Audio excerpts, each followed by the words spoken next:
Hello बच्चों, नमस्कार। Good evening. क्या हाल चाल है सभी के? उम्मीद करता हूँ बहुत अच्छे होंगे और पढ़ाई भी आप लोगों की बेहतर चल रही होगी। तो चलिए भाई, हमारी जो क्लास है मेंसुरेशन यानी कि क्षेत्रमिति हम लोगों का चल रहा है। और त्रिभुज ऑलमोस्ट हम खत्म कर चुके हैं, एक होमवर्क बचा हुआ है।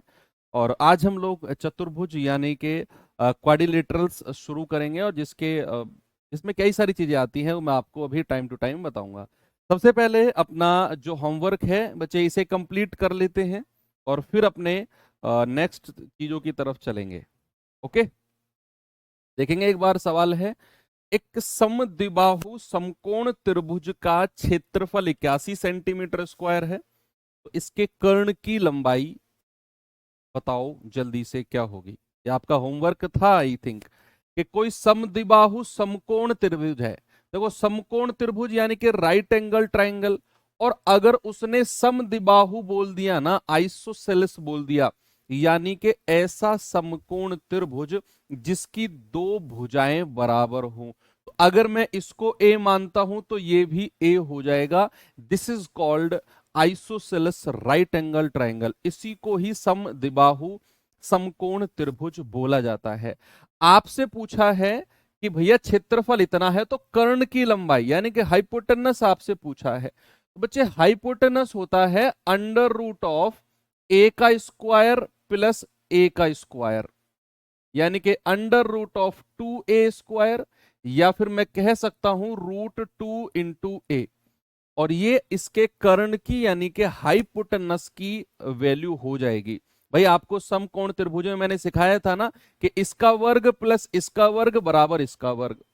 तो इसका वर्ग प्लस इसका वर्ग करके मैंने जोड़ा, और इसकी वैल्यू निकालनी है तो इसका रूट बना देंगे। इन दोनों के वर्ग को जोड़ के इनका रूट बना देंगे, है ना। आपका आंसर आ जाएगा √2a, है ना, √2a। अब आपको दिया हुआ है कि त्रिभुज का क्षेत्रफल 81 है। वो होता है 1/2 गुणा ए, कितना हो जाएगा? ये हो जाएगा 81। 81 दूनी 162 कर लो, या फिर ऐसा कर लो, ए स्क्वायर बराबर 2 गुणा 81, है ना भाई। ये दो उधर चला जाएगा, और यहां से ए कितना हो जाएगा? अंडर रूट में 2 गुणा 81। देखो, 81 का तो 9 बाहर आ जाएगा भाई, 9 नाम 81 होता है ना। और ये √2 अंदर ही रहेगा, तो यहां से आपको ए की वैल्यू भी मिल गई, एरिया से मिल गई ना। अब कह रहा है कि कर्ण की लंबाई बताओ। कर्ण की लंबाई तो मैं पहले ही निकाल चुका हूं, √2a। भाई, हाइपोटेनस कितना हो जाएगा? अंडर रूट 2 गुणा 9 गुणा √2। देखो, √2 गुणा √2 मिलके कितना बना देगा? 2 गुणा 9, यानी कि आपका आंसर आ जाएगा 18। ऑप्शन नंबर ए बिल्कुल सही जवाब है। सबसे पहले तो आपने यहां से इन दोनों का वर्ग करके ऐड करके रूट बनाया, तो आपको कर्ण यानी कि हाइपोटेनस की लंबाई मिल गई। फिर आपको क्षेत्रफल 81 दिया हुआ था, तो 1/2 गुणा आधार गुणा ऊंचाई करके क्षेत्रफल, यहां से a बराबर 9√2, उस a को यहां रख दिया, हमारा आंसर आ गया 2 गुणा 9 = 18। बिल्कुल सही जवाब है आप लोगों का। आगे बढ़े, नेक्स्ट क्वेश्चन तो नहीं, अपने नेक्स्ट कॉन्सेप्ट की तरफ चलते हैं। बच्चे, ट्राइंगल्स हम लोगों ने कंप्लीट कर लिए, अब हम बढ़ रहे हैं क्वाड्रिलेटरल्स की तरफ। ठीक है, क्वाड्रिलेटरल्स क्या होता है? चतुर्भुज,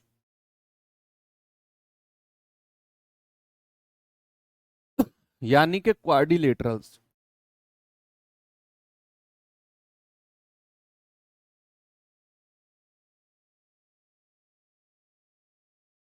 क्वाड्रिलेटरल्स क्या होता है? क्वाड्रिलेटरल्स, देखो, क्वाड का मतलब क्या होता है? क्वेड का मतलब क्या होता है? क्वेड का मतलब होता है चार, और लेटरल मतलब होता है भुजा। चतुर का मतलब होता है चार, और भुज का मतलब होता है भुजा, यानी कि ऐसी आकृति जिसकी भुजाएं चार हों, या फिर मैं ऐसा कह सकता हूं कि भुजाओं वाली चार भुजाओं वाली बंद आकृति, बंद आकृति, चार भुजाओं वाली बंद आकृति। enclosed figure of four sides. Enclosed figure of four sides, है ना। Enclosed figure of four sides को ही क्या बोलते हैं? चतुर्भुज, यानी कि क्वाड्रिलेटरल। अब कितने तरह के क्वाड्रिलेटरल हो सकते हैं? कितने तरह के? भाई कई तरह के हो सकते हैं। सबसे पहला तो वर्ग ही हो गया, वर्ग यानी कि स्क्वायर, स्क्वायर। दूसरा आपका आयत हो गया, आयत हो गया, यानी कि रेक्टेंगल, रेक्टेंगल। तीसरा आपका हो गया समचतुर्भुज, समचतुर्भुज यानी कि रोम्बस। फिर आपका आ गया चौथा समांतर चतुर्भुज, समांतर चतुर्भुज यानी कि पैरेललोग्राम, पैरेललोग्राम। पांचवा आपका आ गया समलंब चतुर्भुज, समलंब चतुर्भुज यानी कि ट्रपीजियम।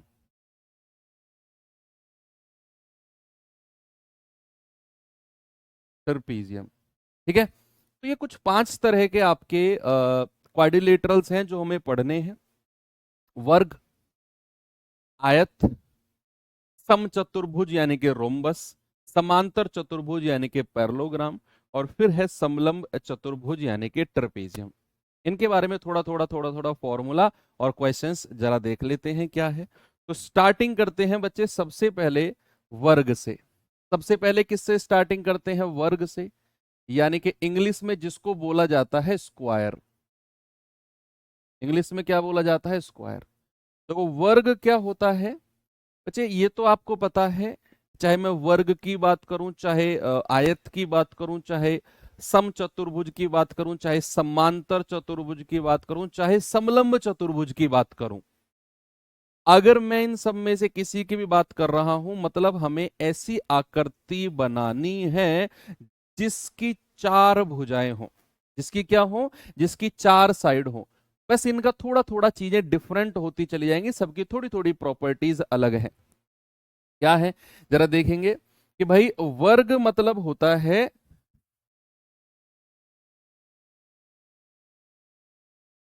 ऐसी आकृति जिसकी सारी भुजाएं बराबर हो।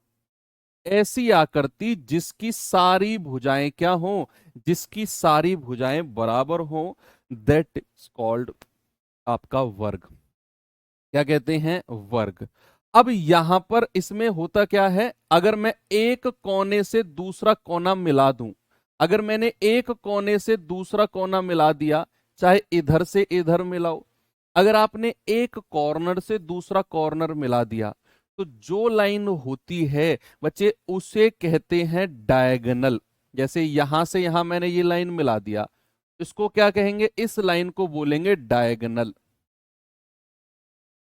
डायगोनल, या फिर हिंदी में क्या कहते हैं? विकर्ण, विकर्ण, विकर्ण। और डी से आप इसे डिनोट कर सकते हो। क्या बोला इसको मैंने? इसको मैंने कहा डायगोनल यानी कि विकर्ण।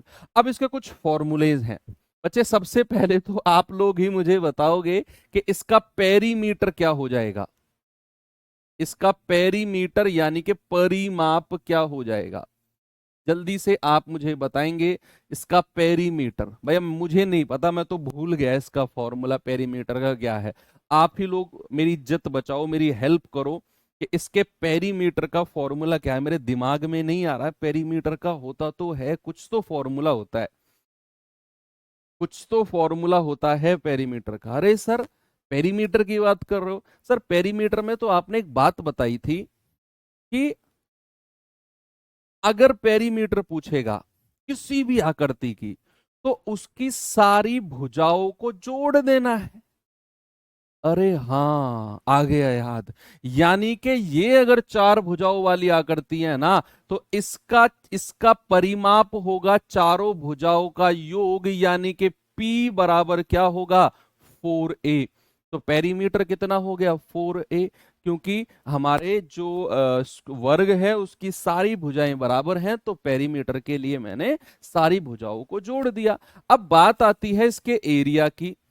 अगर मैं इसका क्षेत्रफल यानी कि एरिया की बात करता हूं, भैया वो होता है भुजा का स्क्वायर। दो फॉर्मूले होते हैं इसके क्षेत्रफल के, भुजा का स्क्वायर कह दो या फिर साइड का, सॉरी, ए स्क्वायर आप कह दो। एक तो फॉर्मूला इसके क्षेत्रफल का ये होता है, एक तो फॉर्मूला इसके क्षेत्रफल का होता है कि इसकी भुजा का वर्ग कर दो, ओके है। दूसरा फॉर्मूला एक और होता है, इसका फॉर्मूला होता है कि अगर विकर्ण दिया हो ना, अगर डायगोनल दिया हो, तो उसका वर्ग करके 2 से डिवाइड कर दो। है भाई, किसी भी वर्ग के क्षेत्रफल के दो फॉर्मूले होते हैं। एक तो इसकी भुजा का स्क्वायर कर दो, एक तो इसकी भुजा का स्क्वायर कर दो, और सेकेंडली मैंने बोला कि अगर विकर्ण दिया है, केवल विकर्ण, भुजा नहीं दे रखी, और आपसे पूछा कि इसका क्षेत्रफल बताओ, तो आप कहेंगे कि विकर्ण का स्क्वायर बटा दो, विकर्ण का स्क्वायर बटा दो। कर सकते हैं ना, कोई प्रॉब्लम नहीं है किसी को भी है ना।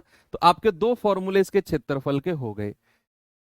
तीसरा, तीन चार प्रॉपर्टीज होती हैं इसकी, सारी बताऊं।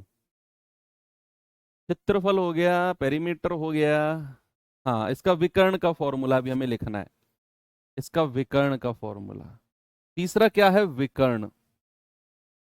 यानी कि अगर आपसे डायगोनल पूछे कि डायगोनल क्या है, बच्चे डायगोनल का फॉर्मूला होता है √2 × ए बाहर है।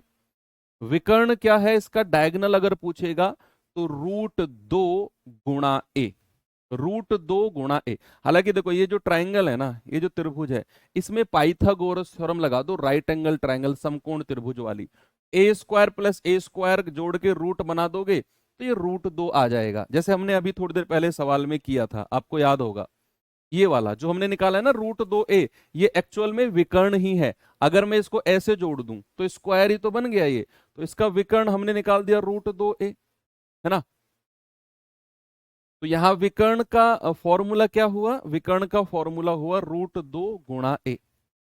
और क्या बन सकता है इसमें, चलो और भी देखते हैं थोड़ा सा, कि अगर मैं यहां पर कोई स्क्वायर बनाऊं, अगर मैंने यहां पर कोई वर्ग बनाया, अच्छा, इस वर्ग के अंदर मैंने ना एक सर्कल, एक वृत्त बनाया, जिसने इसकी सारी भुजाओं को टच किया है, जिसने इसकी सारी भुजाओं को टच किया है, और उसकी एक त्रिज्या है।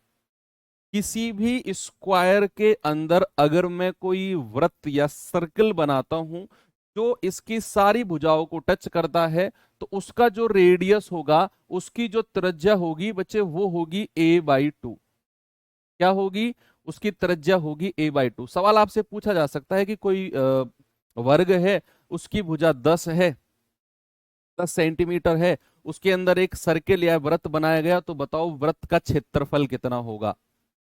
आपको सबसे पहले वृत्त की त्रिज्या निकालनी है, वृत्त का क्षेत्रफल निकालने से पहले, और त्रिज्या होती है वर्ग की भुजा का आधा, वर्ग की भुजा का आधा। हाँ, अगर सेकेंडली अगर ऐसा हो कि भाई कोई वर्ग है, उसके चारों तरफ मैंने सर्कल बना दिया, उसके चारों तरफ मैंने क्या कर दिया, एक वृत्त बना दिया, और ये इसका सेंटर है, और आपसे पूछेगा बताओ इसकी त्रिज्या क्या होगी, बताओ इस बाहर वाले वृत्त की त्रिज्या या फिर रेडियस क्या होगी। अगर बाहर बाहर सर्कल है, तो बच्चे इसकी त्रिज्या होती है कैपिटल R = a/√2। क्या होती है, a/√2। अगर मैं इसके बाहर बाहर एक वृत्त बनाता हूं, तो इसकी वृत्त की त्रिज्या होगी a/√2। ए क्या है, इस वर्ग की भुजा, ए क्या है, इस वर्ग की भुजा। एक चीज और है, अब थोड़ा सा रेशियो देख लेते हैं, है ना, रेशियो देख लेते हैं कि मान लो आपको दो वर्ग दिए हुए हैं, वर्ग 1 और दूसरा वर्ग 2, दो वर्ग दिए हुए हैं भैया, उनके क्षेत्रफल यानी कि एरिया का रेशियो आपको दिया हुआ है। क्षेत्रफल यानी कि एरिया का रेशियो दिया हुआ है। ए और बी मैंने मान लिया कि भाई दो वर्ग हैं, उनके क्षेत्रफल का रेशियो है ए और बी। तो डायगोनल का हाफ नहीं होगा? हाँ वही तो है, डायगोनल का हाफ ही तो किया मैंने। अरे डायगोनल √2a होता है, उसका हाफ कर दिया। तो रूट इस दो को मैं क्या लिख सकता हूं? √2 गुणा √2। √2 से √2 कट गया तो a/√2 ही तो आया। वही तो डायगोनल का हाफ किया मैंने। तो अगर आपके पास कोई दो स्क्वायर हैं, उनका क्षेत्रफल एरिया का रेशियो दिया हुआ है ए और बी, और आपसे पूछे कि बताओ वर्ग की भुजा का रेशियो पूछने लगे, वर्ग की भुजा का रेशियो पूछने लगे, या वर्ग के परिमाप का रेशियो पूछने लगे, या वर्ग के विकर्ण का रेशियो पूछने लगे, या वर्ग के विकर्ण का रेशियो पूछने लगे, तो आपका आंसर होगा √A और √B। आपने उठा के इनका रूट कर देना है। आपने क्या करना है? उठा के इनका रूट कर देना है, अगर क्षेत्रफल का रेशियो दिया हो।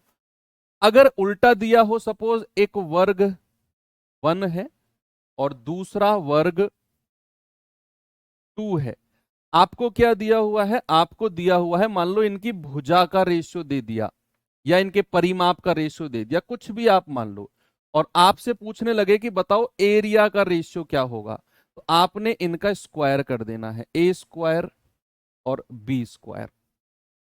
यानी कि अगर आपको क्षेत्रफल का रेशियो देगा और भुजा परिमाप या विकर्ण का रेशियो पूछेगा, तो क्षेत्रफल का रेशियो जो भी है उसका रूट बना देना है। और अगर भुजा या परिमाप या विकर्ण का रेशियो देके आपसे पूछेगा क्षेत्रफल का रेशियो, तो इनका स्क्वायर कर देना है। इतनी बात क्लियर है? चलो, ये कुछ फॉर्मूलेज हैं वर्ग के, 1, 2 और 3। ठीक है, आते हैं कुछ सवाल कर लेते हैं, जरा बताएंगे इसका जवाब मुझे। सवाल है, दो वर्गों के क्षेत्रफल का अनुपात 16:9 है, उनके परिमापों का अनुपात क्या होगा? मुझे नहीं लगता किसी भी बच्चे को इस सवाल में कोई प्रॉब्लम होने वाली है कि भाई दो वर्ग हैं, मान लो पहला वर्ग वर्ग नंबर 1 और दूसरा वर्ग वर्ग नंबर 2, और हमें इनके एरिया का रेशियो दे दिया। एरिया का रेशियो कितना है? 16:9। और हमसे पेरीमीटर का रेशियो पूछा है। भाई अभी तो मैंने आपको बताया कि परिमाप का रेशियो पूछेगा तो रूट बना देना है। आपने करना है √16, √9। √16 मतलब 4, √9 मतलब 3। हमारा आंसर कितना आ गया? 4:3। ऑप्शन नंबर ए हमारा बिल्कुल सही है। कोई प्रॉब्लम किसी को नहीं है? आराम से आपने कर लिया। अगले सवाल पे लेकर चलूं आपको। यस,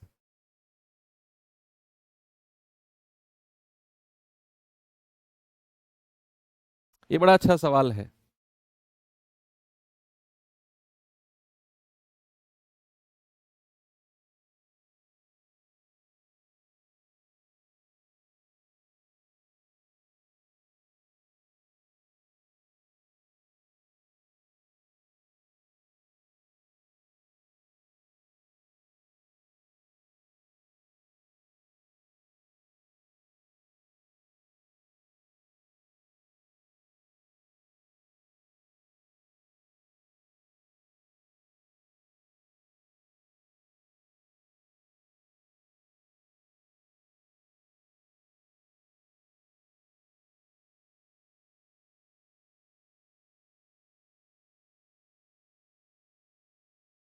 बताइए भाई जल्दी से जवाब।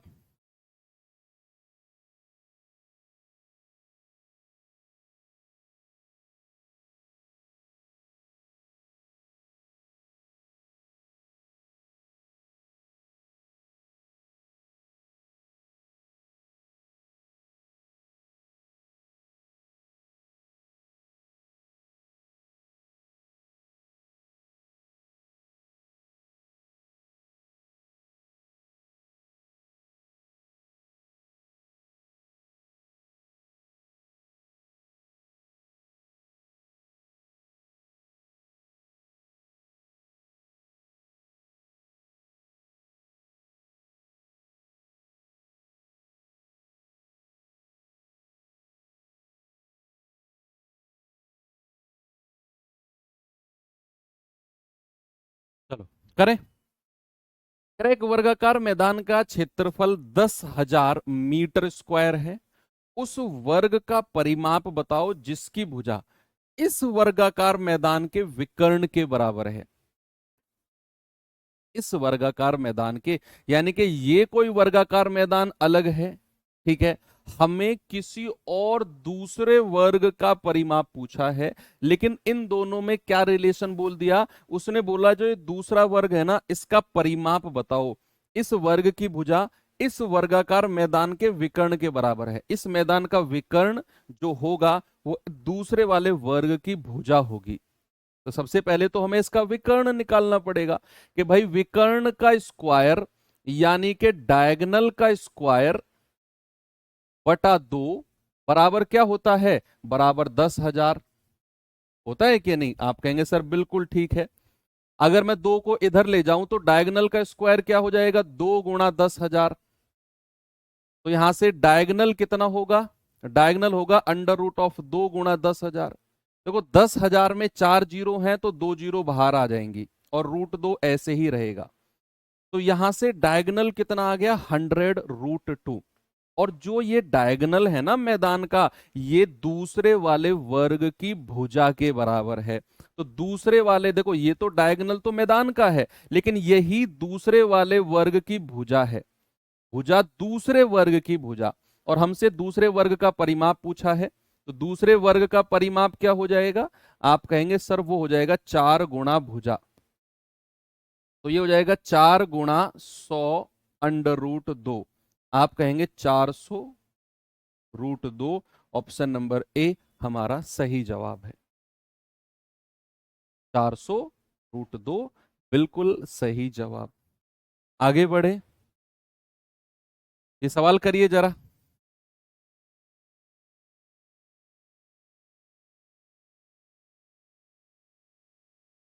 बताएंगे बच्चे जल्दी से।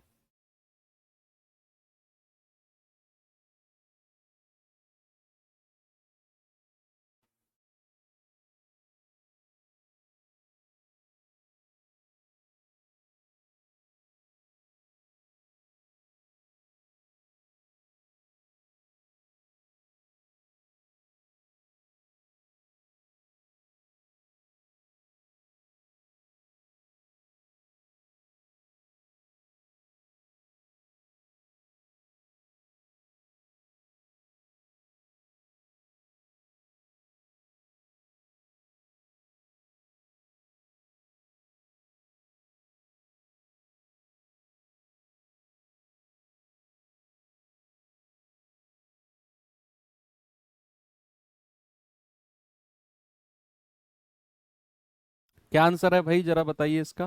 सवाल है एक वर्ग का क्षेत्रफल 289 सेंटीमीटर स्क्वायर है, इसके विकर्ण की लंबाई, आराम से आप कर सकते हो। वर्ग का क्षेत्रफल इतना है, विकर्ण की लंबाई पूछा है ना, तो वर्ग का क्षेत्रफल होता है विकर्ण का स्क्वायर यानी कि डायगोनल का स्क्वायर बटा 2। और ये किसके बराबर है, 289। तो ये 2 उधर चला जाएगा तो डायगोनल का स्क्वायर हो जाएगा 2 गुणा 289। और यहां से डायगोनल कितना हो जाएगा, √2 गुणा 289। देखो ये 289 एक परफेक्ट स्क्वायर है, किसका, 17 का।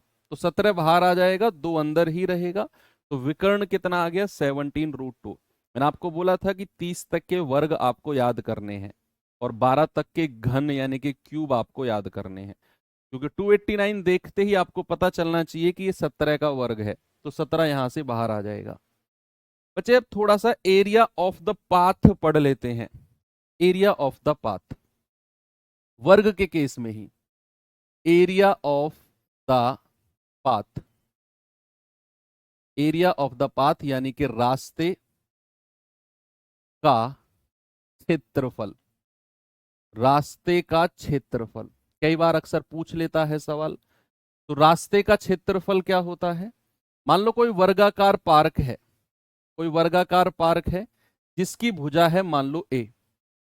अब सवाल कहेगा कि इसके चारों ओर ना एक रास्ता बनाया गया है, इसके चारों ओर क्या बनाया गया है, इसके चारों ओर एक रास्ता बनाया गया है। ये मैंने रास्ता बना दिया इसके चारों ओर, है ना।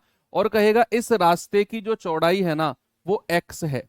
तो हर तरफ से ये चौड़ाई x रहेगी, यहां से भी, यहां से भी, यहां से भी और यहां से भी, है ना। हर तरफ क्या है, चौड़ाई x है। और वर्गाकार कोई पार्क है, स्क्वायर्ड कोई पार्क है, उसके चारों तरफ रास्ता बना दिया घूमने का। भाई सुबह सुबह पार्क में घूमते हो ना आप, अगर घूमते होगे, चारों तरफ रास्ता बना रहता है, तो ये वही है। तो यहाँ पे एरिया ऑफ द पाथ होगा, एरिया ऑफ द पाथ यानी कि इस रास्ते का जो क्षेत्रफल होगा वो होगा 2x और 2a प्लस 2x। क्या होगा बच्चे, 2x और 2a प्लस 2x। आप इसे नोट करेंगे, 2x और 2a प्लस 2x।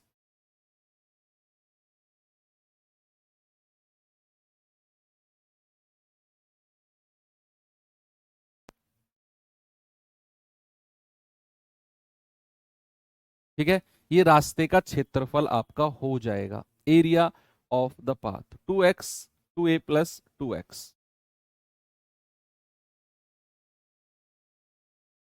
ओके, सवाल दूं आपको, अगर रास्ता अंदर हो, इन केस अगर रास्ता अंदर हो, तो ऐसा भी हो सकता है कि रास्ता अंदर होगा, ये स्क्वायर आपका है पार्क, ये स्क्वायर पार्क है, ए और ए, और रास्ता इसके अंदर भी हो सकता है, पार्क के अंदर ऐसे भी हो सकता है, एक्स एक्स एक्स और एक्स, एक्स चौड़ाई का अंदर की तरफ रास्ता जो होगा अंदर की तरफ होगा। तो यहां पर एरिया ऑफ पाथ क्या होगा, रास्ते का क्षेत्रफल क्या होगा, यहां होगा 2x और 2a माइनस 2x। बस इतना ध्यान रखना है, यहां पर क्या होगा, माइनस हो जाएगा, 2x 2a minus 2x। Okay, अगर रास्ता अंदर की तरफ होगा, और अगर रास्ता बाहर की तरफ होगा तो 2x ब्रैकेट में 2a प्लस 2x।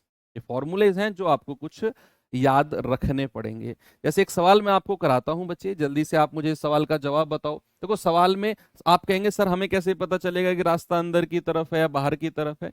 भैया वो सवाल में आपको देगा, वो सवाल में आपको देगा कि रास्ता बाहर की तरफ है या रास्ता अंदर की तरफ है। आप देखो, सवाल करें, एक वर्गाकार पार्क की भुजा की लंबाई 18 मीटर है। ओके, इसके बाहर चारों ओर 3 मीटर चौड़ी सड़क बनाई गई है। यहां उसने बोल दिया ना, इस पार्क के बाहर की तरफ एक 3 मीटर की सड़क बनाई गई है, तो सड़क का क्षेत्रफल बताओ। यानी कि यहां कोई वर्ग है, वर्ग है जिसकी भुजा कितनी है, 18, चारों तरफ 18 18 होगी। कह रहा इसके चारों तरफ एक रास्ता बनाया गया बाहर की तरफ, और रास्ते की चौड़ाई कितनी है, 3 मीटर की। तो 3 मीटर की हर तरफ से होगी, इधर से इधर से इधर से इधर से। तो हमसे पूछा है बताओ रास्ते का क्षेत्रफल क्या होगा, area of path, area of path. जल्दी से बताएंगे। आपने बोला sir 2x 2a plus 2x, है ना। x कितना है, 3, 3 दूनी 6, a कितना है 18, 18 दूनी 36 प्लस 6, तो 6 गुणा 36 और 6 42, तो 6 दूनी 12, 6 चौक 24 और 1 25 मीटर स्क्वायर। तो यहां से बच्चे हमें रास्ते का क्षेत्रफल क्या मिल गया, यहां से हमें रास्ते का क्षेत्रफल मिल गया 252 मीटर स्क्वायर। ठीक है, 252 मीटर स्क्वायर। अगर रास्ता अंदर की तरफ होगा तो वो लिखेगा किसके अंदर की तरफ एक रास्ता बनाया गया है, बाहर की तरफ है तो उसने मेंशन कर दिया। चलो ये कुछ कहानी थी स्क्वायर की। अब थोड़ा सा देख लेते हैं रेक्टेंगल के बारे में कि आयत क्या है। बच्चे मैं फिर बता रहा हूं, मेंसुरेशन चैप्टर बहुत डीप है, बहुत बड़ा चैप्टर है, लेकिन आपके एग्जाम पॉइंट ऑफ व्यू से सवाल बनेगा, एक आध बना तो उस वजह से मैं आपको बहुत डीप में जाकर नहीं पढ़ा रहा हूं। मैंने शुरू में ही आपको बोला था कि हम फॉर्मूले पढ़ेंगे, उनके ऊपर एक एक सवाल करेंगे और आगे बढ़ जाएंगे, उतना डीप में हम इसके नहीं जाएंगे। मैंने प्योर एनालिसिस किया है आपके लोको पायलट वगैरह पेपर का, तो वहाँ आपके मेंसुरेशन से बहुत ही कम सवाल पूछे गए, जहाँ पूछे गए हैं बहुत आसान है। जो मैं करा रहा हूँ इससे आपके बन जाएंगे। चलिए आते हैं अब रेक्टेंगल की तरफ, रेक्टेंगल की तरफ यानी कि आयत की तरफ। क्या है आयत में जरा देखते हैं। भाई आयत होता कैसे है वो भी मैं आपको दिखा देता हूं। इस तरीके से आयत बनता है। आप कहेंगे सर ये तो वर्ग की तरह ही दिख रहा है, ये तो कुछ कुछ स्क्वायर की तरह दिख रहा है। लेकिन इसमें फर्क क्या है, इसमें सारी भुजाएं बराबर नहीं है। ये अगर एल है तो ये क्या है, बी। एल मतलब क्या होता है, लेंथ। एल मतलब लेंथ यानी कि लंबाई। और बी मतलब क्या है, ब्रेथ यानी कि चौड़ाई। चौड़ाई, ठीक है। ये एल है तो ये भी एल होगा, सामने वाली भुजाएं बराबर होती हैं। ये बी है तो ये भी बी होगा, ठीक है। आमने सामने वाली जो भुजाएं हैं वो बराबर हैं। इसका भी एक विकर्ण होता है, इसका भी एक डायगोनल होता है। चलो इतनी बात क्लियर है। अब कुछ फॉर्मूलेज पढ़ लेते हैं। भाई देखो, जो रेशियो वाले कॉन्सेप्ट था ना, कि आपको क्षेत्रफल का रेशियो दे दिया और आपसे भुजा का रेशियो पूछ लिया, है ना, तो वो इस केस में बहुत ही कम पूछा जाएगा। पूछा जाएगा तो थोड़ी सी अलग चीजें आपको बना के देगा। पहले इसके बेसिक फॉर्मूले देखते हैं। अगर मैंने कहा इसका परिमाप बताओ भैया कितना होगा, मैं भूल गया फॉर्मूला, आप ही मुझे याद दिलाओ कि इसके पेरीमीटर का फॉर्मूला क्या है। कोई भी आयत अगर आपके पास है और उसका पेरीमीटर अगर मैं आपसे पूछता हूं, तो आप उसके फॉर्मूला मुझे क्या बताओगे, जल्दी से बता दो। किसी भी, आप सारी भुजा को जोड़ दो भाई, दो एल है दो बी है, तो दो को मैं बाहर ले लूंगा, अंदर यानी ब्रैकेट में आ जाएगा एल प्लस बी, तो 2l प्लस बी। ये आयत का पेरीमीटर यानी कि परिमाप है। दूसरा, अगर मैं इसके क्षेत्रफल की बात करता हूं, एरिया की बात करता हूं, एरिया होता है बच्चे इसका लंबाई गुणा चौड़ाई, लेंथ इनटू ब्रेथ।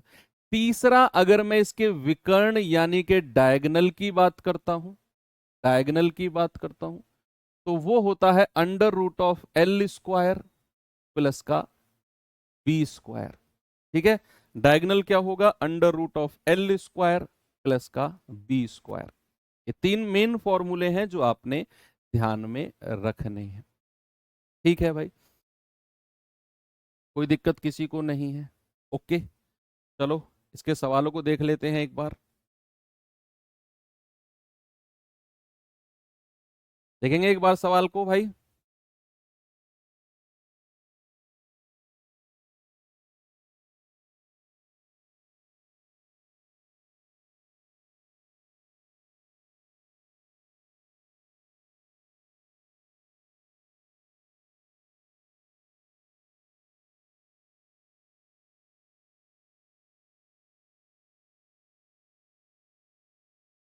सवाल है, एक आयत के मैदान का क्षेत्रफल 260 मीटर स्क्वायर है। मैदान का क्षेत्रफल कितना है, 260 मीटर स्क्वायर।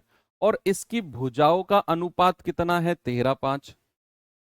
13:5 का है, ओके। कह रहे उस आयताकार मैदान का परिमाप यानी कि पेरीमीटर बताओ क्या होगा। देखो आयताकार की भुजा के बारे में बोला है, लंबाई और चौड़ाई का रेशियो कितना दे रखा है, दे रखा है 13 और 5। क्या मैं इसको 13r और 5r कह सकता हूं। भाई ओरिजिनल वैल्यूज निकालने के लिए मैंने रेशियो को मान लिया कि 13 और 5 का जो रेशियो है ना, तो मैंने बोल दिया 13r और 5r। अब उसने कहा क्षेत्रफल भाई साहब 260 है, तो क्या मैं ये कह सकता हूं कि L इंटू बी, लंबाई गुणा चौड़ाई ही 260 हमको दिया हुआ है। और लंबाई कितनी है 13r, चौड़ाई कितनी है 5r, बराबर 260। 13 से कटेगा 13 दूनी 26, 20 बार। और 5 से कटेगा 5 चौके 20। आर गुणा आर होता है आर स्क्वायर बराबर 4। और यहां से मैं आर अगर पूछूं, आप कहेंगे अंडर रूट ऑफ 4, यानी कि आर की वैल्यू कितनी मिल जाएगी, आर की वैल्यू मिल जाएगी 2। और जैसे ही आपको आर की वैल्यू मिली, आपने तो कमाल कर दिया, आप इनकी लंबाई भी बता सकते हो, 13r यानी कि 13 दूनी 26। और चौड़ाई भी बता सकते हो 5r यानी कि 5 दूनी 10। तो लंबाई और चौड़ाई आपने बता दी। अब कह रहा है आयताकार मैदान का पेरीमीटर यानी कि परिमाप बताओ। तो पेरीमीटर का फॉर्मूला होता है 2 और ब्रैकेट में L+B, यानी कि 2 और 26 + 10। आप क्या कहेंगे, 2 × 26 और 10 36, यानी कि 36 दूनी 72 मीटर, और यही होगा पेरीमीटर। ऑप्शन नंबर सी आपका सही जवाब है। देखो, आप एक चीज यहां फील कर रहे होगे मेंसुरेशन में कि अगर आपको फॉर्मूला पता है तो मेंसुरेशन है, अगर आपको फॉर्मूला नहीं पता तो मेंसुरेशन भी नहीं है ना। सब कुछ फॉर्मूले पर चीजें बेस्ड चलती हैं।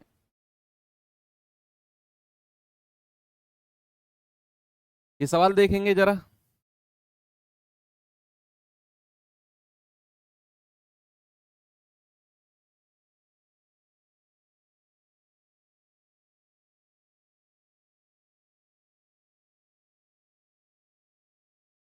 सवाल है, एक आयताकार प्लॉट की लंबाई और चौड़ाई, लंबाई जो है चौड़ाई से 5 मीटर अधिक है।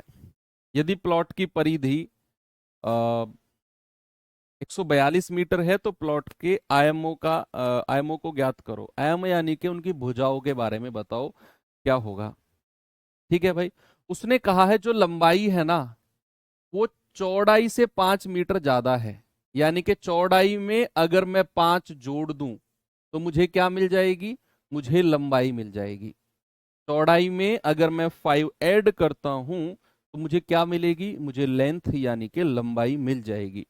ओके।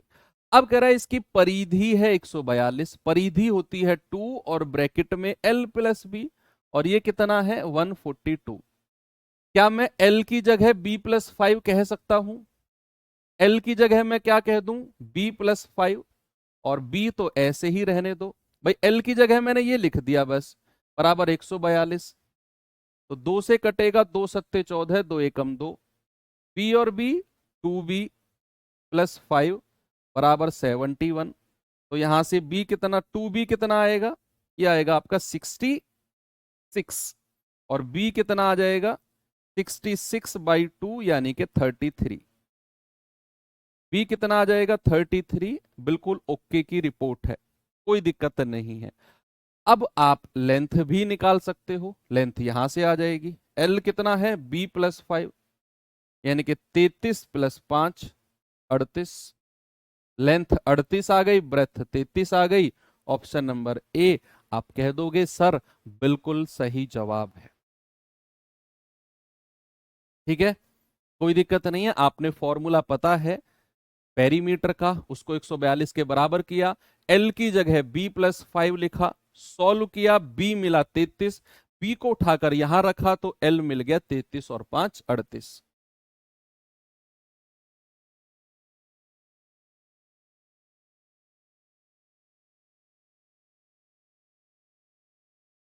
बताएंगे जल्दी से जवाब।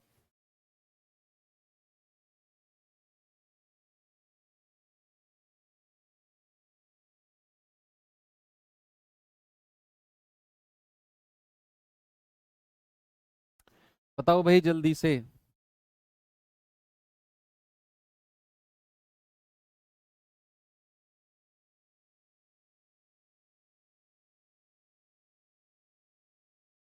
एक आयताकार भूखंड के विकर्ण और एक भुजा के माप क्रम से है 65 और 63 है।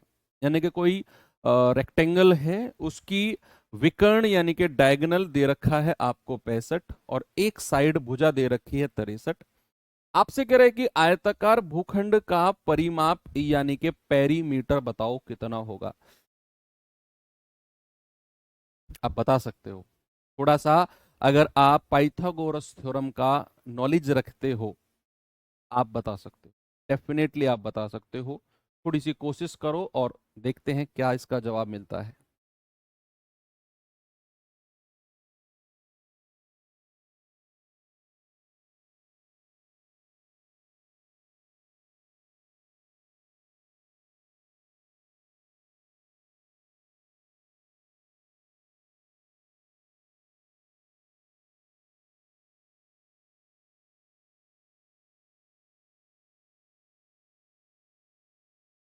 देखो भाई, कह रहे कि आयताकार भूखंड के विकर्ण और भुजा आपको दे रखी है। कोई रेक्टेंगल है, ये रहा, कोई रेक्टेंगल है। कह रहा है कि इसका विकर्ण और एक भुजा दे रखी है।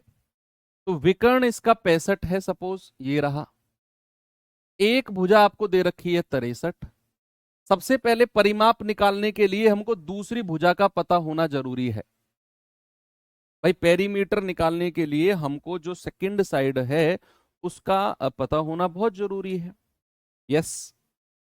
तो आप क्या यहां पर पाइथागोरस थ्योरम लगा सकते हो? क्या ये आपका समकोण त्रिभुज नहीं बन गया? ये 65, ये 63 और ये भुजा आपको निकालनी है। हालांकि एक ट्रिपलेट भी होता है, 16 63 65। एक ट्रिपलेट भी होता है, 16 63 65। ठीक है, अगर आप नहीं जानते हैं तो आप इसको मान लो b। तो आपको पता है b का स्क्वायर प्लस 63 का स्क्वायर बराबर 65 का स्क्वायर होना चाहिए। तो b का स्क्वायर कितना हो जाएगा? 65 का स्क्वायर माइनस 63 का स्क्वायर। अब यहां इन दोनों का वर्ग मत निकालने बैठ जाना ना। आपको मैंने सर्ड्स इंडिसिस और सिंप्लीफिकेशन में एक चीज बताई थी कि ए स्क्वायर माइनस बी स्क्वायर कितना होता है? ए प्लस बी, 65 प्लस 63, और ए माइनस बी यानी कि 65 माइनस 63। तो 65 और 63 128 गुणा 2 यानी कि 256। तो यहां से दूसरी भुजा कितनी आ जाएगी? बी आ जाएगी अंडर रूट ऑफ 256। है ना भाई, ये बी स्क्वायर इतना है तो बी रूट बन जाएगा और ये आ जाएगा 16। यानी कि आपको दूसरी भुजा मिल गई 16। आप यहां लिख सकते हो कि दूसरी भुजा भाई साहब 16 आ गई, बी का मान और ये एल का मान है। आपसे पेरीमीटर यानी कि परिमाप पूछा है, वो होता है 2 और ब्रैकेट में एल प्लस बी। तो 2, एल कितना है? 63 और बी कितना है? 16। तो 2 गुणा 6 और 3 9, 6 और 1 7, 2 नाम 18, 2 सत्ते 14 और 1 15। यानी कि 158 ऑप्शन नंबर डी हमारा सही जवाब है। कोई प्रॉब्लम नहीं है, कर लिया। कोई दिक्कत है? आगे बढ़ूं? यस। चलिए ये सवाल देखिए एक बार।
कितना आंसर आ रहा है भाई, देखेंगे। कह रहे एक आयताकार खेत की लंबाई और चौड़ाई का अनुपात 4:3 है। लंबाई और चौड़ाई का रेशियो कितना है? 4:3। यदि खेत का क्षेत्रफल 1452 मीटर स्क्वायर है तो 12 रुपए प्रति मीटर की दर से खेत की सीमा की बाउंड्री बनाने की लागत बताओ। इस बात को आप प्रैक्टिकली समझो। आपसे क्या पूछ रहा है? खेत की सीमा की बाउंड्री बनानी है। आप अगर ग्रामीण क्षेत्र से बिलोंग करते हो तो आप ये बात जानते होगे। जब आप मान लो धान बोते हो, गेहूं बोते हो, आप कुछ भी बोते हो, फल सब्जियां आप अपने खेत में कुछ भी बोते हो, तो जो जंगली जानवर होते हैं, नील गाय वगैरह जो होती हैं, ये आपके खेत में ना घुसे, इसकी वजह से आप क्या करते हो? आप फेंसिंग करते हो। इंग्लिश में वर्ड होता है फेंसिंग और हिंदी में वर्ड बोलते हैं बाड़ा लगाते हो। यानी कि अपने खेत के चारों तरफ ना एक कटीले तारों का बाड़ा लगाते हो आप। लगाते हो ना, ताकि कोई जंगली जानवर आपके खेत में एंट्री ना करे। तो ये वही कह रहा है, आपसे कह रहा है कि क्षेत्रफल इतना है, लंबाई चौड़ाई का रेशियो इतना है, तो भैया 12 रुपए मीटर का रेट है, बताओ आपको कटीले तारों का बाड़ा लगाना है, कितना खर्चा आएगा। बच्चे जब आप कटीले तारों का बाड़ा लगाते हो, मान लो ये कोई खेत है, आप कटीले तारों का बाड़ा लगाओगे तो भैया इसकी बाउंड्री पर ही तो लगाओगे, यहां पर ही तो लगाओगे, और सारी बाउंड्री पर लगाओगे, मतलब आप इसका परिमाप को बाउंड्री से घेर दोगे। इसका जो पेरीमीटर होगा ना खेत का, इस पूरे पेरीमीटर पर आप कटीले तारों का बाड़ा लगाओगे। तो आपको सबसे पहले इसका पेरीमीटर निकालना पड़ेगा। तो पेरीमीटर अगर पता चल गया, फिर उसने बोला 1 मीटर का 12 रुपया है, पेरीमीटर को 12 से गुणा कर देना, पूरा खर्चा पता चल जाएगा। तो हमारा प्राइम फोकस क्या हुआ, हमारा प्राइम फोकस हुआ इसका पेरीमीटर यानी कि परिमाप निकालना। तो इसका पेरीमीटर कैसे निकलेगा भाई, इसकी लंबाई और चौड़ाई का रेशियो क्या दे रखा है, 4:3 का। क्या मैं इसको 4r और 3r मान लूं। आपसे बोला है खेत का क्षेत्रफल यानी कि लंबाई गुणा चौड़ाई, तो 4r इंटू 3r बराबर कितना है, 1452। तो यहां से 4 से कटेगा, 4×3=12, 4×6=24, 4×3=12, 3 से कटेगा 121। आर गुणा आर होता है r² बराबर 121। आर कितना आ गया, √121 यानी कि 11। √121 कितना होता है, 11 आ गया आपका आर की वैल्यू। अब आपको इसकी भुजा भी पता चल गई, सर ये 11×4=44 और ये 11×3=33, लंबाई और चौड़ाई आपको पता चल गई। आपसे आपको सबसे पहले ना इसका परिमाप निकालना है। परिमाप ही क्यों निकालना है, क्योंकि मुझे कटीले तार जो लगाने हैं वो इसके पेरीमीटर पर लगाने हैं। तो 44 + 33 कितना आएगा, 2×77, तो 2×7=14, 2×7=14, 1×15, यानी कि इसका जो पेरीमीटर है ना वो 154 आ गया पेरीमीटर। सवाल ने कहा कि भाई साहब 1 मीटर लगाने के 12 रुपए लगते हैं, 1 मीटर कटीले तार लगाने के 12 रुपए लगते हैं। तो भैया लागत कितनी हो जाएगी, लागत हो जाएगी सर 12 गुणा और इसका पेरीमीटर 154। तो 12×4=48, 12×5=60 और 4×64, 12×1=12 और 6=18, यानी कि 1848 रुपए का टोटल खर्चा बनता है।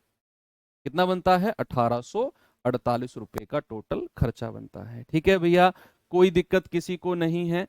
चलो, आज हमने यहाँ पर आयत और वर्ग के कुछ इंपॉर्टेंट सवाल देखे जो आपके PYQs से इंपॉर्टेंट हैं, उनके जैसे हैं मतलब। और अभी हमारा 2 चीज इसमें बची हुई हैं, 2 से 3 चीज, छोटे छोटे हैं वो, तो आयत और वर्ग ही बड़े टॉपिक हैं। बाकी सम, चतुर्भुज, समांतर और समलंब, इनमें 2-2, 3-3 सवाल की जरूरत है, ज्यादा टाइम इसमें नहीं लगना है। कल हम इन तीनों को तो कंप्लीट करेंगे ही करेंगे, और अपना जो सर्किल है, वर्ग है, सॉरी वृत्त है, उसको भी हम कंप्लीट कल कर देंगे। तो कल हमारा 2D आई होप एंड हो जाएगा, और परसों से हम अपना 3D वाला पार्ट जो हमारा है उसको शुरू कर देंगे, सिलेंडर, घन, घनाभ वाला जो पार्ट है। ठीक है, तो चलिए अब एंड करता हूँ क्लास आपकी। बाकी मिलेंगे अब कल के सेशन में। Thank you, bye bye.